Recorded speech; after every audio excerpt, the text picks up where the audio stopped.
Mr. Klein, how are you today? Right. You like a book? Trust me, just run away. Pretend they don't exist. Alrighty, folks.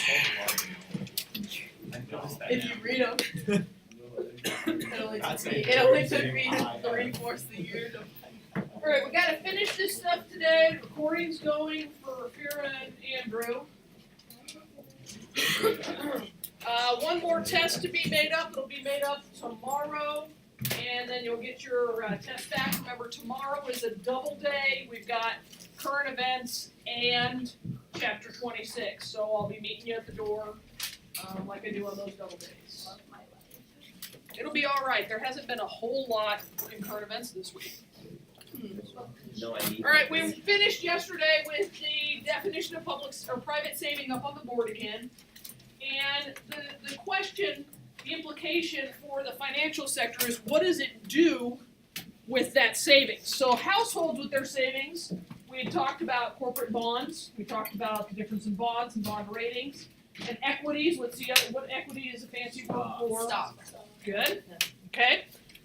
We talked about CDs and the various kinds. Did anybody go home and investigate any of their CDs? No. No? Lord. We've talked briefly about mutual fund. Do you need more explanation on what a mutual fund is? You can ask for it. Is that the thing where people put their money in and then they buy stocks as a group? Yes. Yes. Very good. Now, there are a lot of different kinds of mutual funds. You can buy market-wide mutual funds. I think I've said to you before, SPDR. It's called the SPDR because the trade designation is SPDR. What that is it's a portion of every stock on the NASDAQ. Okay. You can buy sector mutual funds. So if you want to invest in transportation, or you want to invest in healthcare, thank you, Nolan, or you want to invest in retail, you can buy mutual funds that just purchase shares of stock in those industries. Mutual funds are a less risky way of investing in the market than buying the individual stocks. Because remember, if you buy an individual stock, you buy 10 shares of a stock at $100 a piece, you put $1,000 in, how much can you lose? Right.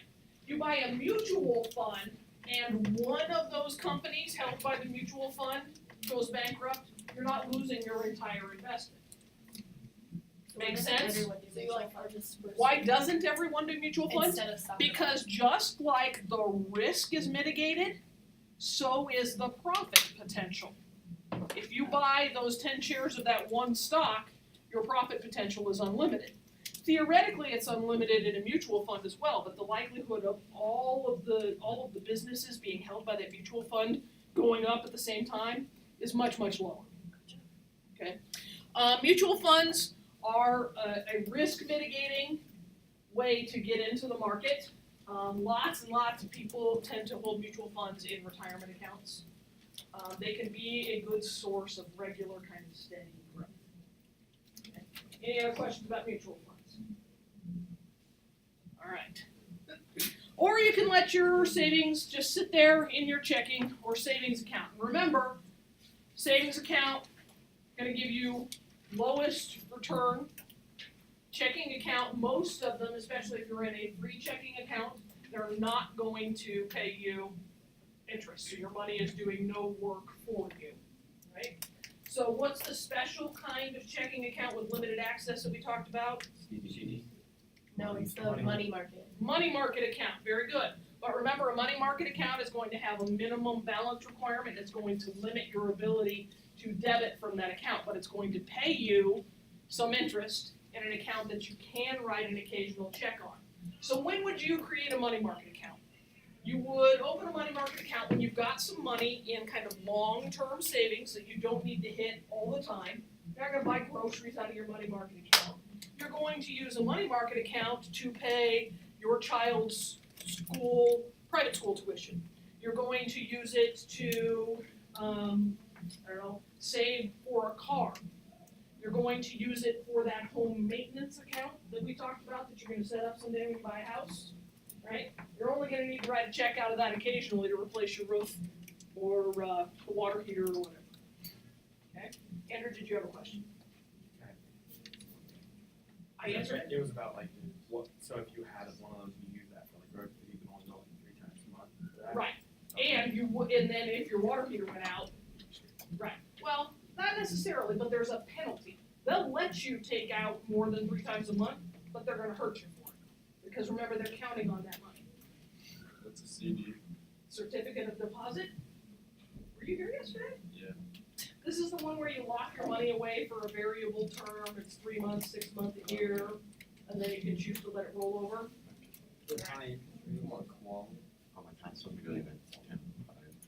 Oh, that's what, okay, perfect. Thank you, go ahead and go when that hits.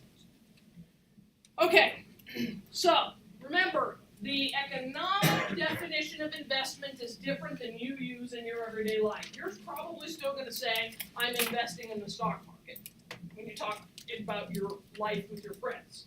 But economically, we only say investing when we're buying new capital stock, right? Okay, so, building a new factory. Buying equipment that's used only in your business. Or remember, the whole deal with housing, new houses count as investment, existing houses only for consumption. But Right. what if you buy a used house and then put like a new roof on it and redo the floors and all that? Is that considered investment? Those are consumption, too. Those are consumption. So what if it was Now, it would be investment if you bought a used house and added on to it. If you buy a used house and create new square footage, that's investment. So if you buy a new house and like redo the floor, the redoing the floor Consumption. part is consumption no matter what? Yep. Okay. Say if you finished off the basement, that would be investment? Or cause if. No, No, because it has You to added a new add garage. square foot Yeah. to it. you have You have to, to add capital to They it. add, do they count the square footage of the basement if it's not finished? yeah, you're taxed on the square footage of your basement right now. Well, your whole house sits on top of it, Andrew. They're not just gonna subtract the stuff. Hey, it's I a wasn't fair being question. It's a fair question. Yeah, any livable square footage was counted as investment when the house was built. My basement's fine. Yeah, so if you got credit for investment when you finish it, then we double count it. We can't do that. So if you add like an inch, then that's investment. An inch? Yeah. Well, I suppose so, but that would never happen. Is this more like big factories, like them choosing to make some new type of factory, not like? Yeah, it's generally new construction, but if GM had a factory in Flint, Michigan, and they doubled the size of it, that would be investment. If GM takes a factory that they already have, let's talk about the Ford River Rouge plant. They actually did this last year. They rehabbed over 3/4 of it. It was the largest auto manufacturing plant in the world. They rehabbed over 3/4 of it, completely renovated, robots, new streamlined, increased the acceleration of the assembly line. That did not count for investment. Taxes all already within it. The robots, which were new, counted for investment, but the rehabbing of it and the renovation counted as consumption. So then do we, like, if you're buying Ultimately, stuff- for our purposes, it all ends up in GDP. Okay, we're talking about investment right here because I'm about to explain to you how we get the money to do the investment, and it relates to the savings that we've been talking about. Okay? Can we be solid on this and move on to how it all fits together? Yeah. I don't wanna rush you, but, okay. I was hoping so. Reiterating once again, economic investment has nothing to do with stocks and bonds. That's your personal investment. Keep that clear or you will miss questions tomorrow. Got it, LaFawn? I got it. Alright. Okay. So, the finance we're talking about is formally called the market for loanable funds. You will see that phrase tomorrow. You will see that phrase on the exam in May. Market for loanable funds. Lock that in mentally. Okay, it is a supply and demand market. Wow. Do you know? Okay. Alright, the market for loanable funds is how we put together you, the consumer, savings with businesses' need for funds for investment. So, think for a second. Who do you suppose is on the supply side of the market for loanable funds? Thanks. No. People say. People's savings. You guys, we all are the supply side of the market for loanable funds. But isn't there supply in the bank? The bank is just the intermediary. Businesses, the folks who want to buy that capital stock. Okay, that makes sense. So basically the bank just like makes it easy for you. Yes, So the bank. the bank facilitates your connection with the folks who need the funds. While get making money off. Yes. So, I don't know. Manny has ideas. He's graduated from college. He's got ideas. He's got fashion designs. He's coming out with a brand of haute couture for toddlers. They're going to be the fanciest little toddlers on the block. But he needs some money. He's got to buy some sewing machines. He's got to buy some bolts of fabric. The reason we need banks in the market for loanable funds is because Manny doesn't have the time to go around and knock on all of your doors and send emails and call you and say, hey, you got $50 I can borrow? Hey, you got 25? You got a couple hundred for me? Right? So he can go to the bank, and the bank says, yeah, we've got that money. And what the bank has done is they've got 50 and 25 and a couple hundred from all of their depositors. They put it together, they hand it to me. Make sense? They're an aggregator. A what? Aggregator. They take from everywhere, put it together. Wait, so it's like when you like have a loan, that money is like from other people's accounts? Yes. That's that profit model that we talked about, banks. They're in there for profit. So the reason you get 0.5% on your savings, because they need to entice you to leave that money there. They gotta give you some reason to put it there rather than burying it in a mason jar in your backyard, right? Or put it in a Ziploc in the toilet tank or in the back of the freezer, right? That's a good idea. Like thinking of all the places I could be hiding cash right It's now. like a pop. Cash that I don't have. The big risk there is house burns down.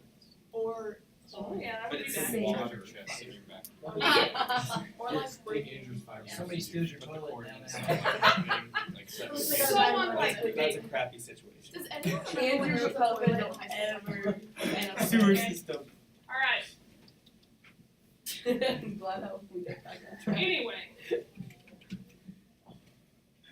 The bank pays you 0.5% because when they loan Manny that money, he's gonna pay them 5%. That 4.5% in there, that difference, because they're gonna take some of that and pay you, covers their employees, the upkeep of their physical facility, the profit. If they're a publicly held bank, it pays the shareholders, etc. So that's why there's a difference. What if like Coke tour for kids tanked and then like he couldn't pay back the money? Where does the bank put, so like the bank took your money to give to him, what do they do if that money doesn't ever come back? Would they like take it? That's such a scary laugh, like I'm so terrified. Part of that answer is in that 4.5%. What do you mean? That profit that they're getting, they didn't just loan money to Manny. They loaned it to all kinds of other businesses, and some of that profit they're holding in what they call ready reserves, In case. so that, So then like, what happens if you just don't ever pay it back? Do you just get like, so do you remember the discussion of the housing crisis? yeah, And the houses that lost all their value? What happened to some of those banks? they went bankrupt? That can happen. Can't they like take your house and like car and stuff too? Absolutely. So Manny, when he goes to the bank, he's going to have to give them collateral. Oh, is that why you put your house on collateral or like Your house, the house itself is the collateral for the mortgage. The Yeah. car itself is the collateral for the car loan. But Manny's going in and he's not gonna be like, yeah, I got this cool vest, it's my collateral. He's going to have to say, okay, So he just graduated from college. He doesn't know much, right? He's got thousands in student loan debt. He's gonna say, okay, I'll give you the title to my 2001 Honda Accord with 200,000 miles on it. And the bank's gonna go, okay, well that's blue book value, about $300. What else you got? And so Manny's gonna have to talk to his siblings, talk to his parents, see if anybody will co-sign on that loan. And they're saying, yeah, if he defaults, we're good for him. So if he can't pay it off, they have to? Uh-huh. How would anyone in their right mind ever sign for that? That's what my parents do. I don't know, but at some point in your life, you may be in a situation where you may be in a situation where you need to. When my car died while I was in grad school, my sister co-signed on my car loan, because I had Nothing. credit, but credit alone doesn't work. Yeah, because I had virtually no income as a grad assistant. So then if you're just like, no family, no money, no loan. You go to one of the buy here, pay here places and pay really high interest rate because that's what they need to give them security for the fact that you might default on your loan. Was that a question? No question, Jerry? All right. Okay. You sure? So, we're going to talk about how government policies impact this market for loanable funds. The government can do things to entice you to put more money in. The government can do things to incentivize businesses to take more money out, et cetera, et cetera. And while we're not talking about the supply and demand determinants that you know from micro, it's the same sort of impact on shifting supply and demand. All right, so remember we're in a closed economy for this chapter. Now we're going to assume there's only one financial market. So there is one, we're going to call it the bank. There is one bank, no competition. Okay? Everybody uses the bank. Okay? Nobody puts money in the mattress.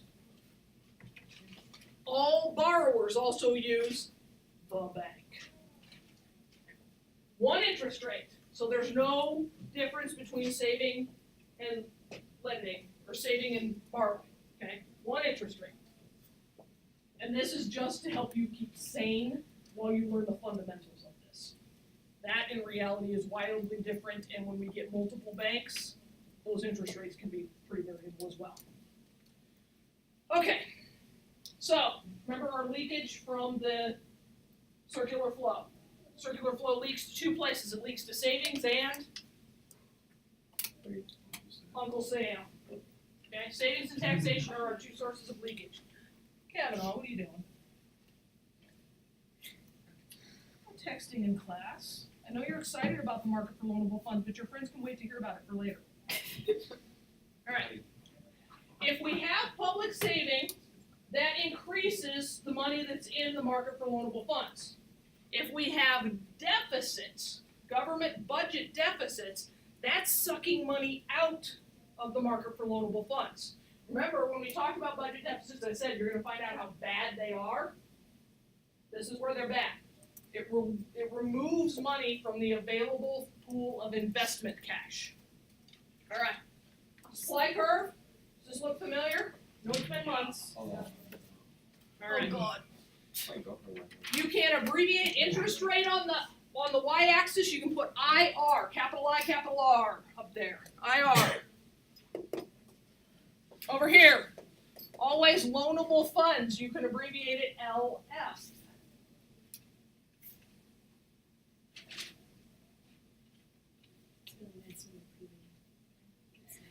It makes sense if you think about it.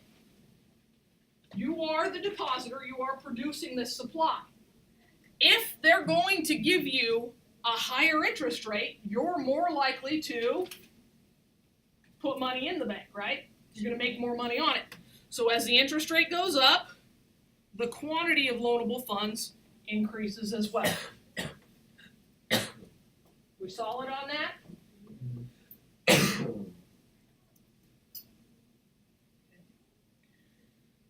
We won't worry about elasticity on this yet. Just assume relatively elastic. Or relative, pretty close to perfect elasticity. Alright? So demand comes from the other side of the equation. It's the businesses who need or want the money. It's also the mortgage industry, those homeowners who want to buy a new house. Okay? So we put our demand curve up here, and it works exactly opposite. The higher the interest rate, the less money they want to borrow, because the more expensive it is to borrow that money. Follow? Okay. If car loans are going for 15%, you're more likely to buy a less expensive used car than you are to go buy a new car. And as interest rates go up, as we continue to talk about these inflation fears, you're going to see a shift in the car market, and you're going to see new car productivity begin to decline. Because it's more costly to buy those new cars, folks are going to demand less. But as interest rates come down, people will borrow more. So, when we did supply and demand, you guys tended to see yourself on the demand side of the equation. You've got to remember, you are the saver, you are the supply here. If you flip your position in this and the way you're kind of viewing it, you'll get yourself confused. Say again? So we are the supplier? Yes, you are the saver, so you are supplying the funds in the loanable funds market. Okay? All right. So our equilibrium point is where we get our interest rate. The interest rate is going to shift from time to time. And am I standing right in your way? Okay. Just say better door than a window if I get in there. My mom always used to say that to me. It's better door than you do a window. It's true. It's true. We never had a door with a window in our house, so I had no outs on that. All right. Equilibrium is equilibrium. We're good?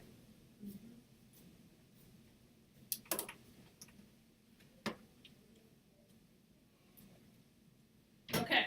So what if we want to incentivize savings? Think, don't answer. If I say we want to incentivize savings, am I trying to shift supply or demand? Think. Now answer. Supply. Okay, which way? Think. Right. To the right is correct. So we're trying to shift to the right. What will happen to interest rate? If we want to incentivize. The interest rate. So if we shift supply to the right, what's going to happen to the interest rate? Very good. All right.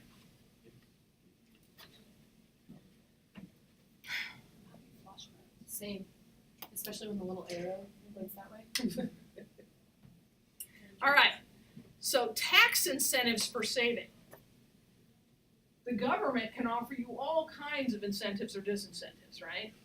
They can offer you a direct tax deduction if you put more money in your savings accounts. In fact, they already do this in the form of IRAs by allowing money to be deposited pre-tax, thus reducing your income, allowing you to pay tax on that money when you pull it out of the IRA when you're retired. Remember when we talked about that, and your income's going to be lower? You pay a lower income tax rate. Okay? That's a tax incentive. What is Ella? How do you know that? Loanable funds. How do you know that now, like, by doing that, taxes won't increase when you're old? They will increase when they're old, but you will be very unlikely to earn at the same rate when you're retired as you do now. So, like, do that. So when you're 45, you're going to be in a different tax bracket than you are now. When you're retired, you'll probably be somewhere near the tax bracket you're in now. So the percentage may be higher, but it's going to be lower than what you were at your optimal earnings. All right. So if we incentivize savings, we lower the interest rate. A lower interest rate incentivizes borrowers to do what? To borrow more. Because we go from borrowing this quantity to borrowing the higher quantity at the lower price for the win, right? Because investment now equals consumption later. And look, we'll have more money to consume with later because we saved today. It's a win all the way around. So does the government just take that, like, kind of? Well, the government's losing when they Yeah. offer you a tax So I was incentive. saying, like, they're taking a little bit of an L just to help gain Agreed. incentive. But remember, whenever they cut taxes, they're also, at this point in time in our history, they're also increasing the budget deficit, which is drawing out of the market for loanable funds. So it's a very fine line. Jared, So what if the Federal Reserve artificially keeps interest rates low, like they have been? like they have been? Well, if interest rates are real low, what is the incentive to save? It's real low, right? My money's not gonna do anything for me sitting in the bank, I may as well keep it at home, put it somewhere else, or just flat Yeah, out look at it. spend it.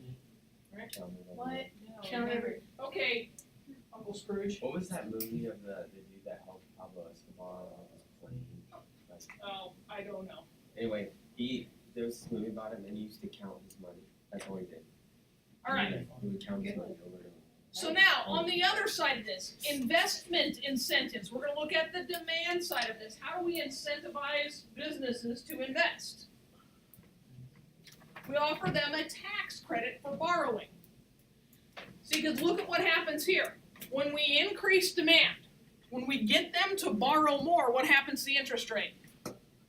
It jumps up. So it's now more costly for them to borrow because they borrowed. Right? So we need to, in terms of public policy, we need to mitigate that extra cost, and we do so by offering them a tax credit. So if that increased borrowing raised interest rates, say 2%, then we're gonna offer them a 2% tax credit. Gonna get them that money back. So it's like it didn't cost more to borrow more. Kind of some beautiful symmetry to it, isn't there? Wait, so you as a supplier want more people to invest because your interest rate goes up? Yes. But if both happen, what happens now if you, the saver, say, ooh, I can make more money if I deposit more money? What happens when we deposit more money? And we end up right back where we are. So there's like a sweet spot for it, trying to find it. And what happens is it's constantly in flux and in motion. Always. All right. Practice time. Yeah. No, wrong reaction. Yay. There you go. All right. So we're gonna use that loanable funds model. Here we go. Up my nose. Who's going up to do it? Hannah. Neither one of them. Who's my volunteer? Thomas. Oh. Those guys. Oh, Hayden. Thank you. Oh. This was so bad. His face when he Jared purposely didn't Hayden, put you his got hand the on his easy one. nose. Remember, the first guy up always has the easiest get. All you have to do is draw us the loanable funds market. And if you look Oh, dumb, that's we all what I help just you. looked to. Wow. He's not gonna look dumb. Oh, I'll look. Nobody looks dumb in here. We all screw up. Yeah. How bad did I mess up that multiplication table? What am I doing here? Drawing the loanable funds market, what we just looked at. Let's see if I was paying attention. That's the question. Did you see my outfit? That's not straight. I swear to God, if you're wearing blue. The level of heckling here. Oh, no. You got under his skin there. He got a little A cocky. little lumpy in the board, huh? All right, what goes on the y-axis? I got this, I got this. IR. IR. Wait, on the. That's All right, loanable he's got it. funds. Right? Are we good with this? Great, love it. I just remember this being IR. What's IR stand for? Interest rate. All right. What's So now IRS what? stand for? Show us the initial equilibrium. Oh. Don't ever want to find. Hope, what's IRS stand for? Internal Revenue Service. That's not what The interest rate stealers, is that what you thought? Interest rate symmetry. They're coming after it. Jason. Okay, no, we don't need to do that. Okay, moving on. Anyways. Is there something here? There's something. Yeah. That's right, Jared, as you chuckle, So sitting I in the can get paid penitentiary Yep, from tax fraud. you got it. No reason to make up quantities. Way to go. Said I made over. Perfect, looks fantastic. You didn't make Do I get to pick someone with a Nice marker? job. No, we don't know what the next step is. Oh, man. I'll let you pick though if there's another step. You All right. disagree? Oh, you better get ready. Could you all have done that? Yes. For sure. I hope so. Morgan, come on. How come you were all too chicken to volunteer? We didn't read the We question. We don't know what we're Wait, supposed to volunteer for. Wait, so you erased the draft now? Yeah. No. Like a brainstorm. All that hard work. Now, think, don't answer this question. When the government runs a budget deficit, so you're applying everything you've gotten, which curve shifts when the government runs a budget deficit? Thinking. Make eye contact with me when you think you know. Okay, that's creepy, Gavin. Thank you. One eye. Like a half wink. I'm sorta. I just went like this. All right, tell me which curve shifts when we have a budget deficit. Slide. Yes! Excellent. You're so smart. All right, so we have our curve.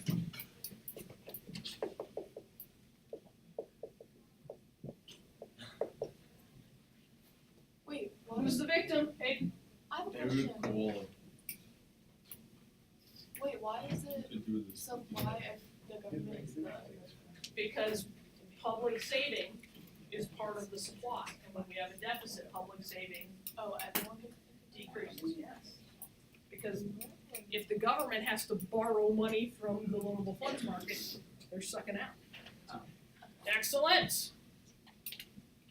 Yes? Oh, yeah. Yeah. That's All right. So what happened, What a jet. David, Supply to decrease. the interest rate Increase. and investment? Decrease. Yeah, do you Jerry. usually cover the, I guess, because you are spending some more in taxes, do they, like, that, to justify that increase or decrease in supply, is just like the government taxable? Or what method do they do to actually cause it? Do you wanna- Say that again. What happens to cause the budget deficit? What happens to cause the deficit? No, The government- not the deficit, to decrease supply, do they use Oh. taxing to cover the So, deficit? okay, all right, so let's go fundamental here.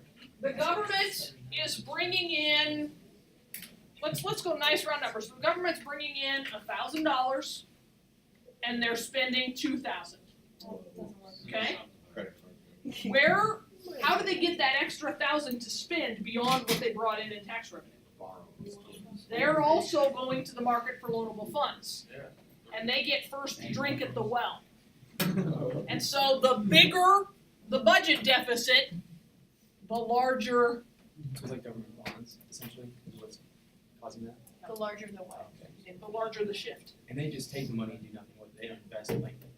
They're doing something with it. Well, They're covering spending it. They're doing parades down Pennsylvania Avenue in November, and they're buying missiles to station in Guam, and they're building new aircraft carriers and new littoral combat ships called the USS. Spencer, no. Oh, Omaha. good, because that's going to be on the quiz tomorrow. The what is? USS Omaha. Yeah, Our ROTC folks were just out there for Yeah. the commissioning. They were the color on guard. Twitter. Yeah, why is it called the USS Omaha? Because we're cool. It's the fourth ship in the U.S. Navy to have been called the USS Omaha. Are they trying to like butter us up? Yeah, but why? In the Navy, it's because we have so many oceans by us. Make me mad. Cooler, practice your swimming lessons. You know that we have a nuclear submarine, the USS Nebraska. Or people don't know we exist. Yeah, because we're definitely gonna use the That's submarine. SBN 27. It doesn't mean you're literally at sea. Dude, All right. Hey. Oh, Folks, back on track. Run. So when the government is borrowing to cause a deficit, they don't pay it back, They because isn't it do pay it back, except that right now, all they're doing is making the interest payments. We haven't paid down the principal on the national debt in a long time. Oh boy. So who have you done? So in the real world scenario, the bank is the world. We have a lot of debt to China.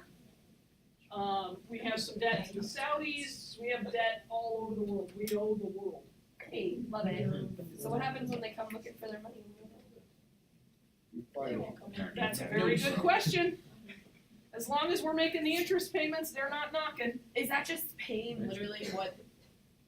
Okay, so, So remember the P and I scenario when we were looking at the mortgages? All you're paying is the I. actually I don't remember. Oh. But I do understand what you mean. Yeah. Like Nicole All we're doing is explained paying it, the interest. We're never gaining on that principal. like if you made a credit card and you spent all that money, but you have to make an interest rate on the payments, you're just paying the interest rate, not the actual payments. So we're literally just accumulating more, Yeah. and we're not paying off any of the actual. My brain hurts. Why do you think that New keeps government. going? So, I don't know. for those of you who are going to be eligible to vote, I'm gonna remember be always be an informed voter. You should have a hoax voting class, hoax informed voters class. Now, I'm not telling you how to vote, I'm telling you to be informed. Yes. Alright, so let's see if we did this right. Did it right. Okay. So now, there is a name for what that budget deficit does, and it's called crowding out. That government borrowing crowds out other borrowers from the market. Y'all been in a line somewhere where some guy gets in there, he's just kind of nudging and shouldering people out of it. That's the government in the market for loanable funds. They're like, yeah, nope, we need that money. Let us borrow first. What a jerk. So every time the budget deficit jumps, we see a decrease in investment. And a decrease in investment today means what for the future? Less consumption in the future. So every time we jump the budget deficit, we are increasing the potential for a decrease in GDP. Didn't you say it was still being put towards investment, because the government's doing it? The government's spending it. Consumption wise? So Yeah. Well, no, not consumption-wise, that's G, remember? Government Signics, Oh, government. government spending is a part of GDP. But because it can't be investment, and investment is the only thing which causes growth and consumption in the future, we know government spending doesn't contribute to. Would the government ever be allowed to invest in What if they're spending on a road? Wouldn't that be, government spending? That's infrastructure. which is like investment? Theoretically, depends upon whether they're building new roads or repairing old ones. If they go and attack some of the bridges, which are decrepit across the country, like there's lots of talk about the infrastructure plan. The majority of that infrastructure plan, an article I just read in The Economist last week, said that 85% of the proposed spending in the investment plan is just fixing what is broken or breaking. So only 15% of it would be considered new investment. So if we rebuild interstate, we rebuild bridges, we fix sewer lines and gas lines, that's just fixing what was old investment. It's like rehabbing your house. So like, could the government ever invest in like companies or something? They're not allowed to unless there's specific legislation like the bank bailout during the housing market. That's because they can Oh. manipulate the market to make Yeah. money in their pockets. Yeah, it's part of the reason why we've always required that presidents divest themselves of investments in the market, et cetera, because you don't want that kind of, Divest themselves, what do you mean? Do we force get them rid to of their. Trump had to sign his company over to his kids. Do we force Um, them like like that, that? Yes, congressmen have to as well, cabinet officers, high-ranking, officials in the government. Do they still lobby a little bit? Because they still end up with millions of dollars after their short-term incentive. The government Office of Ethics, maintains a website about everybody that they're concerned about. You can go and read for days. All right. Somebody get you. So this is just the book's version of saying what I've just said to you, right? When the government runs a deficit, they crowd everybody else out of the market. All right. So the government finances by selling bonds. When you put your money into those bonds, you're not putting your money into the banks, meaning you're decreasing supply in the market for loanable funds. Okay? The more we borrow, the more we borrow.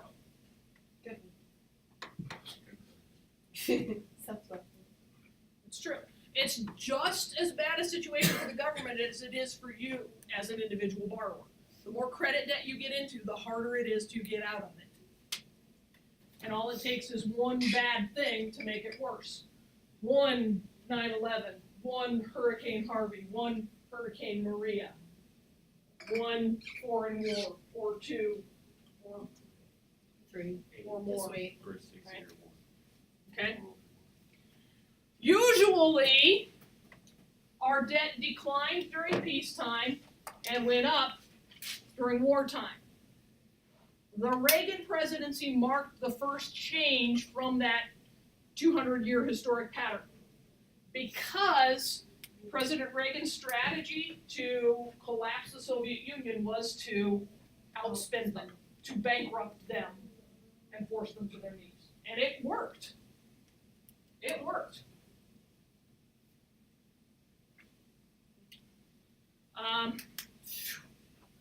Right here, you have 1930, you got 1950. What happened in between?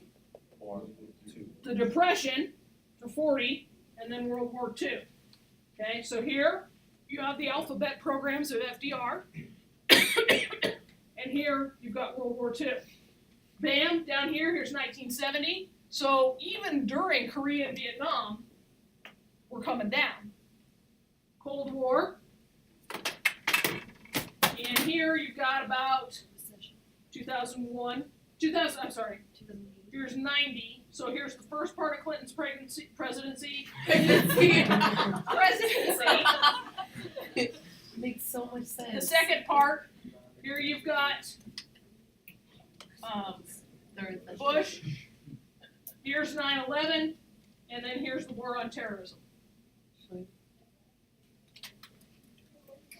Wait, where was this from? Remember how I said all history is economic? Including Clinton's. 2 reasons we fight war, right? God and money. Great.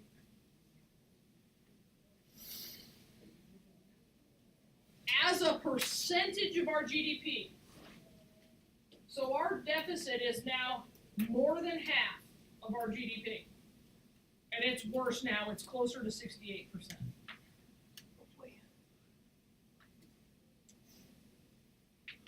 All right.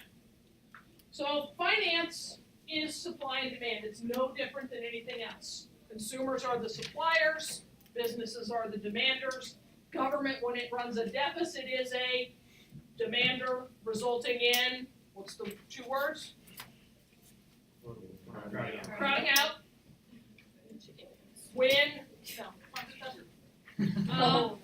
When government runs a budget surplus, they would be contributing on which side of the market? Supply. We haven't seen that in a long time. It would be nice. Lots of things would be better, more stable. All right. Questions? I will be available if you have questions through Canvas or email tonight.